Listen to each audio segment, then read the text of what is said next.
Biology and nursing insight. तो आज हम लेके आए हैं एक बहुत ही इंटरेस्टिंग टॉपिक जो है डेंगू। डेंगू की अगर हम ये कम्युनिकेबल डिसीज़ है। कम्युनिकेबल डिसीज़ के अंदर भी इसे हमने क्लासीफाई किया है वेक्टर बॉर्न डिसीज़ के अंदर। वेक्टर बॉर्न डिसीज़ क्या डिसीज़ेस होती हैं? ऐसी डिसीज़ेस जो किसी और के थ्रू, मतलब कोई उसमें वेक्टर की तरह रोल प्ले कर रहा हो, जो कि डिसीज़ को ट्रांसमिट कर रहा हो किसी इंडिविजुअल के अंदर, तो उसी को हम बोलते हैं वेक्टर बॉर्न डिसीज़। तो इसके पहले हमने 2 वीडियोज़ में डिस्कस कर ली है, तो अलग अलग कंडीशंस हमने बात की थी वेक्टर बॉर्न डिसीज़ की। आज के वीडियो में हम डिस्कस करने वाले हैं जो हमारा थर्ड टॉपिक है, वो है डेंगू। तो चलिए स्टार्ट करते हैं हम। जैसे हमें पता है कि डेंगू क्या है। डेंगू को हम डेंगू फीवर के नाम से भी जानते हैं। डेंगू एक एक्यूट वायरल इन्फेक्शन होता है जो कि डेंगू वायरस की वजह से होता है, जिसको शॉर्ट में अगर हम बात करें तो डेंवी भी बोलते हैं। ट्रांसमिटेड ये कैसे होता है ह्यूमन में अगर हम बात करें तो ह्यूमन बीइंग में ये जब मॉस्किटो, कोई जैसे मॉस्किटो है उसने बाइट किया और वो ऑलरेडी इन्फेक्टेड थी। मॉस्किटो जो होगा वो एडीज मॉस्किटो होगा और वो पहले से इन्फेक्टेड होगा, तो अगर उसने किसी ह्यूमन बीइंग को बाइट किया तो उसकी वजह से ये डिसीज़ ह्यूमन बीइंग में ट्रांसमिट हो जाता है। उसी कंडीशन को हम बोलते हैं डेंगू। इसमें क्या होगा कि वेक्टर की तरह जो ये कम्युनिकेबल डिसीज़ है, तो इसमें वेक्टर की तरह जो काम करता है वो होता है मॉस्किटो, और ये मेनली हमें देखने को मिलते हैं ट्रॉपिकल एंड सब ट्रॉपिकल रीजन्स पे मेनली। बात करें इसके एपिडेमियोलॉजी की, कितने केसेस हमारे हैं, तो बात करें इन 2022 1 जून को WHO की पैन अमेरिकन हेल्थ ऑर्गेनाइजेशन जो है उन्होंने रिपोर्ट किया था कि 12,38,308 जो डेंगू के केसेस हैं, इतना उन्होंने कंफर्म किया था। फिर कुछ और केसेस आए जैसे कि 5,44,125 केसेस नए उसमें कंफर्म हुए, जिसमें से 425 एसोसिएटेड थे जिसकी डेथ हो चुकी थी अमेरिका में। 5 ऐसे कंट्रीज़ आई हैं जिन्होंने मोस्ट केसेस को हमें रिपोर्ट किया है कि सबसे ज़्यादा जो डेंगू के केसेस है वो इन 5 कंट्रीज़ में थे, जैसे कि ब्राज़ील दिया है, इसमें पेरू दिया है, कोलंबिया दिया है। तो ये 5 यहाँ पे कंट्रीज़ दी गई हैं। This is an increase of 5,43,500 cases and 217 death. जो हमारे अगर हम बात करें इंक्रीज होने की केसेस की, तो 5,43,500 केसेस बढ़े हैं और डेथ रेट बढ़ी है हमारी 217 डेथ रेट भी बढ़ गई है पहले की अपेक्षा में सिंस 4 मई 2022 की अगर हम बात करें। एज पर ये क्या है, national control vector borne disease, हमारा जो कंट्रोल का national communicable vector borne disease control का ये जो प्रोग्राम है, उसके अकॉर्डिंग हमने पता लगाया था कि 10,172 नए केसेस हैं, उसमें से हमारे इंडिया में 3 डेथ हो रही हैं। ये हमारी एपिडेमियोलॉजी थी। एटियोलॉजी की बात करें कि किस कॉज से, मतलब एग्जैक्टली इसका कॉज क्या है डेंगू के ट्रांसमिट होने का, तो डेंगू का जो एग्जैक्ट कॉज है वो तो है डेंगू वायरस, जो कि बिलोंग करता है फ्लैवीवायरस के जेनस से। फ्लैवीवायरस एक जेनस होती है जो कि वायरस से बिलोंग करती है, उसी का वायरस है डेंगू वायरस। इसमें 4 सेरोटाइप्स होते हैं, जैसे कि जिसको हम बोल सकते हैं डेनवी1, डेनवी2, ऐसे इसके 4 हमारे सब सेरोटाइप्स होते हैं। इन्फेक्शन जो होता है वो 1 सेरोटाइप जो होता है वो लाइफ लॉन्ग इम्यूनिटी को हमारे याद रखता है, बट नॉट टू अदर। मतलब अगर एक टाइप का अफेक्ट हुआ है, जैसे कि डेन1 आया हमारी बॉडी में, डेनवी1 आया था, तो हमारी बॉडी लाइफ टाइम के लिए मेमोरी बनाएगी, बट सिर्फ डेनवी1 के लिए, डेनवी2 के लिए नहीं बनाएगी। तो यही इसमें कह रहा है। अब बात करें अगर हम इसके मोड ऑफ ट्रांसमिशन की, कि कैसे ट्रांसमिट होगा ये एक इंडिविजुअल से, या फिर जैसे भी कैसे आएगा किसी पर्सन में, तो इसमें वेक्टर जो होता है मेनली वो होती है फीमेल एडीज मॉस्किटो एजेप्टिस हम बोलते हैं। जब भी वो बाइट करे, जैसे कि डे टाइम में मॉर्निंग, या फिर जैसे कि डे टाइम में अर्ली मॉर्निंग में बिफोर डस्क, इसने जब बाइट किया तो उसके मान लीजिए उसके लार्वा में पहले से प्रेजेंट था ये वायरस, तो उसने हमारी बॉडी में इसको ट्रांसमिट किया, फिर ये हमारे ब्लड में जाके फर्दर इन्फेक्शन को कॉज करेगा। Human to human transmission does not occur directly only via mosquito. मतलब डेंगू अगर किसी को हुआ है तो वो अगले इंडिविजुअल में डेंगू डायरेक्ट नहीं जाएगा। वो कैसे जाएगा, जैसे इन्फेक्टेड पर्सन था, उसे मॉस्किटो ने बाइट किया, फिर उसने जाके एक नॉर्मल इंडिविजुअल को बाइट कर लिया, तो उसे हो जाएगा, बट डायरेक्टली ह्यूमन से ह्यूमन में ये नहीं ट्रांसमिट होगा। तो ये होता है इसका मोड ऑफ ट्रांसमिशन। बात करें इसकी इंक्यूबेशन पीरियड की, तो इंक्यूबेशन पीरियड क्या होता है, उसको सिम्टम्स दिखना, मतलब जब से डिसीज आई है तब से लेके सिम्टम्स अपीयरेंस का जो पीरियड होता है उसी को हम बोलते हैं इंक्यूबेशन पीरियड। इंक्यूबेशन पीरियड में हमें ये 4 to 10 डेज में देखने को मिलता है। इससे मॉस्किटो ने बाइट किया तो उसके 4 से 10 दिन के बाद हमें सिम्टम्स शो होते हैं। साइन एंड सिम्टम्स इसमें देखने को मिलते हैं तो कुछ क्लासिक के होते हैं और कुछ होते हैं सीवियर डेंगू के। तो क्लासिक वाले में जिसको हम बोलते हैं डेंगू फीवर, तो इसमें हमें जैसे नाम से समझ आ रहा है फीवर मतलब हाई ग्रेड फीवर होगा 104 डिग्री फ़ारेनहाइट। सीवियर हेडेक होगा पेशेंट को, रेट्रो ऑर्बिटल पेन मतलब उसके आईज के पीछे में उसको पेन होगा, मसल्स या जॉइंट पेन होता है, या उसको ऐसे इसको बोलते हैं हड्डी तोड़ बुखार भी हम हिंदी में गांव के लोग इसको बोलते हैं। इसमें रैसेस हो जाते हैं स्किन पे, नोजिया एंड वॉमिटिंग भी देखने को मिलती है और कभी कभी नोज और गम से मसूड़ों वगैरह से हमें ब्लीडिंग भी देखने को मिलती है। ये था हमारा क्लासिक डेंगू जिसको हम बोलते हैं डेंगू फीवर। अब बात करने का डेंगू हेमरेजिक फीवर की, तो इसमें क्या होता है डेंगू शॉक सिंड्रोम भी इसको हम बोलते हैं। इसमें सीवियर एब्डोमिनल पेन होगा पेशेंट को, परसिस्टेंट उसको वोमिटिंग होती रहेगी, ब्लीडिंग होगी उसकी इंटरनल ब्लीडिंग मतलब कि जैसे स्किन के अंदर ही ब्लीडिंग हुई या नोज़ के अंदर माउथ के अंदर, तो ये हमारी होती है यहाँ पे इंटरनल ब्लीडिंग्स होती हैं। प्लाज्मा लीकेज होता है जिसकी वजह से शॉक हो सकता है।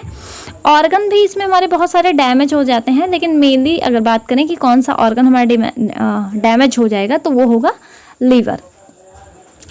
अब हम इसे कैसे डायग्नोस कर सकते हैं, तो इसकी स्क्रीनिंग के लिए हम क्या करते हैं, सबसे पहले तो हम क्लिनिकल इवैल्यूएशन करेंगे मतलब जितने भी सिम्टम्स हमें दिख रहे हैं उनके बेसिस पे हम आइडेंटिफाई करने की कोशिश करेंगे कि कौन से डिसीज़ है। जैसे कि हमें यहाँ joint pain, high fever, persistent vomiting, ये सारे जो सिम्टम्स देखने को मिल रहे थे उनसे भी हम आइडेंटिफाई कर सकते हैं। फिर हम यहाँ पे लेबोरेटरी टेस्ट करते हैं। लेबोरेटरी टेस्ट में हम एंटीजन टेस्ट करते हैं। यहाँ पे डेंगू का जो एंटीजन होता है उससे भी हमें पता चल सकता है कि हमारी बॉडी के ब्लड में जो है वो डेंगू का वायरस है। IgM या IgG कर सकते हैं। IgG क्यों करते हैं, इससे एंटीबॉडी डिटेक्ट होती है क्योंकि हमारी बॉडी में जब भी कोई माइक्रो ऑर्गेनिज्म आता है तो हमारी बॉडी उसके लिए तुरंत ही रिस्पॉन्स करके एंटीबॉडी बनाती है। एंटीजन आया, एंटीबॉडी बनाई हमारी बॉडी ने, तो अगर एंटीजन आया होगा तो एंटीबॉडी बनी होगी। तो एंटीबॉडी को डिटेक्ट करके भी हम आइडेंटिफाई कर सकते हैं कि वायरस प्रेजेंट है और कौन सा वायरस का सेरोटाइप प्रेजेंट है। अब इसे हम मैनेज कैसे करेंगे, तो इसके प्राइमरी मैनेजमेंट की बात करें क्योंकि हम कम्युनिटी की बात करें तो मेनली यहाँ पे हम प्रिवेंशन पे ही ध्यान देते हैं। तो इसके प्राइमरी मैनेजमेंट में हम रेस्ट करवाते हैं पेशेंट को। जैसे अगर किसी पेशेंट को हो गया डेंगू तो उसे हम कहते हैं कि वो एडिक्वेट अमाउंट में अपनी बॉडी को रेस्ट दे ताकि जल्दी ही उसका इन्फेक्शन जो है वो रिकवर हो पाए। सेकेंड प्रायोरिटी यहाँ पे हमारी होती है प्राइमरी मैनेजमेंट की हाइड्रेशन, मतलब हम उसे जितना फ्लूइड दे सकते हैं, जितना पेशेंट हाइड्रेटेड रहेगा उतनी जल्दी रिकवरी होगी। तो यहाँ पे हम ORS सॉल्यूशन भी देते हैं कुछ कंडीशंस में अगर इलेक्ट्रोलाइट इम्बैलेंस हुई हैं। और पेशेंट को हम कहते हैं कि वो फ्रिक्वेंटली फ्लूइड को इंक्रीज करता है, मतलब पीता रहे पानी वो बार बार। पेन रिलीवर हम यूज़ कर सकते हैं अगर उसे पेन हो रहा है एब्डोमिनल पेन वगैरह तो पैरासीटामोल एसिटामाइनोफेन दे सकते हैं, या फिर कभी कभी हम steroidal non steroidal anti inflammatory drugs देते हैं जिसे हम बोलते हैं NSAIDs। इसमें हम आइबुप्रोफेन दे सकते हैं जो कि रिस्क मतलब ये क्या करते हैं, रिस्क ऑफ ब्लीडिंग को कभी कभी इंक्रीज करते हैं, इसीलिए हम इन्हें अवॉइड करते हैं मेनली। लेकिन हम पेन किलर में दे सकते हैं नॉर्मल जैसे कि पैरासीटामोल वगैरह। NSD नहीं देंगे क्योंकि इंटरनल ब्लीडिंग को कॉज कर सकते हैं, फिर रिस्क होती है, इसीलिए हम अवॉइड करते हैं। कंटिन्यूएशन में हम देखते हैं जैसे कि हम मॉनिटरिंग करेंगे, पेशेंट को हम कंटिन्यूअस मॉनिटर करते रहेंगे कि उसे अदर कोई कॉम्प्लिकेशंस ना हो। जैसे कि अगर उसे एब्डोमिनल पेन हो रहा था, ये सारे कंडीशंस हो रहे थे, तो उसकी वजह से उसे इमीडिएट मेडिकल अटेंशन दें। ऐसा ना हो कि पेशेंट शॉक में चला जाए और हम उसे कोई भी मॉनिटर नहीं कर रहे हैं तो हमें पता भी नहीं चलेगा कि पेशेंट की क्या कंडीशन है। तो इसीलिए हम उसे कंटिन्यूअस मॉनिटरिंग पे रखते हैं। फ्रिक्वेंट स्मॉल मील मतलब हम उसे कम अमाउंट में जल्दी पे कहते हैं खाने के लिए, क्योंकि यहाँ पे लॉस ऑफ एपेटाइट हो जाती है डेंगू में। तो हम पेशेंट को एडवाइस करते हैं कि जैसे वो थोड़ा खाए, जैसे अभी उसने खाया फिर 1 घंटे बाद थोड़ा सा कुछ खा ले, मतलब कंटिन्यूअस हम उसे ये बोलते हैं कि छोटे अमाउंट में आप मील को लेते रहें। हम सेल्फ मेडिसिन को इसमें अवॉइड करते हैं कि पेशेंट खुद से कोई भी दवाई ना ले।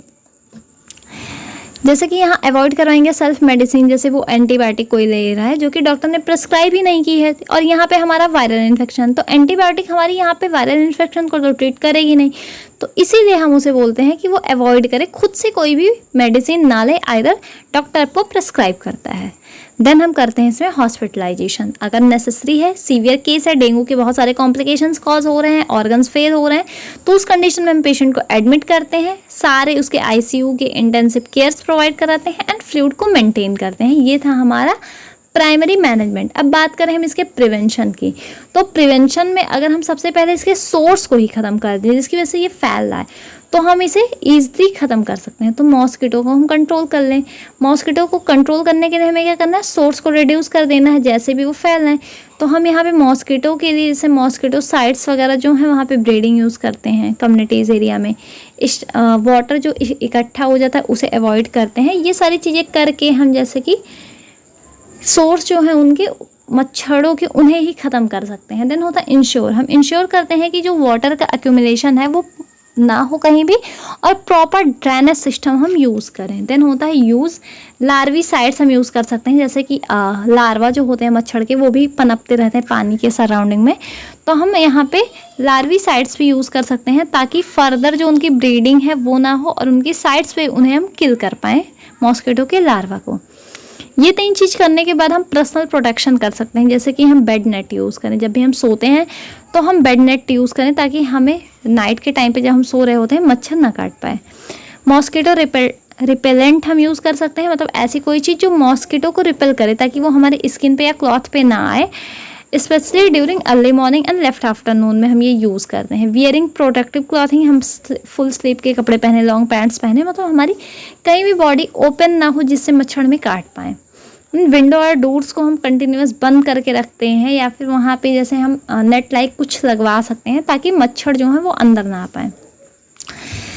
देन हम इसमें कम्युनिटी को भी इंगेज कर सकते हैं, क्योंकि ये कम्युनिकेबल डिसीज़ है और किसी भी कम्युनिकेबल डिसीज़ को हमें अगर ट्रीट करना है तो हमें कम्युनिटी के बेस पे ही उसे मैनेज करना होगा। तो हम इसमें कम्युनिटी को भी इंगेज करते हैं, जैसे कि हम यहाँ पे अवेयरनेस कैंप्स चलाते हैं कि लोगों को हम अवेयर करें कि जो डेंगू है वो क्या है, इसे हम प्रिवेंट कैसे कर सकते हैं, इसके कंट्रोल के क्या क्या मैथड्स हैं। तो सारे एजुकेशन हम जो है उस कम्युनिटी एरिया में दें ताकि जो कम्युनिटी के लोग हैं वो भी इंटरेस्टेड हों इससे प्रिवेंट करने में और बाकी लोगों को बताने में। Mobilize communities to participate in source reduction activity, हम उन्हें इन चीज़ों में भी मोबिलाइज करें कि वो जितने मॉस्किटो के ब्रीडिंग साइट्स हैं उनकी एक्टिविटी को रिड्यूस करें। ये सारे हम कम्युनिटी इंगेजमेंट से कर सकते हैं। देन हम करते हैं इंटीग्रेटेड वेक्टर मैनेजमेंट। इसमें हम क्या करेंगे कि इम्प्लांटेशन कर देंगे chemical and non chemical method का, जिससे कि जो मॉस्किटो अप्रोच है वो ख़त्म हो जाए।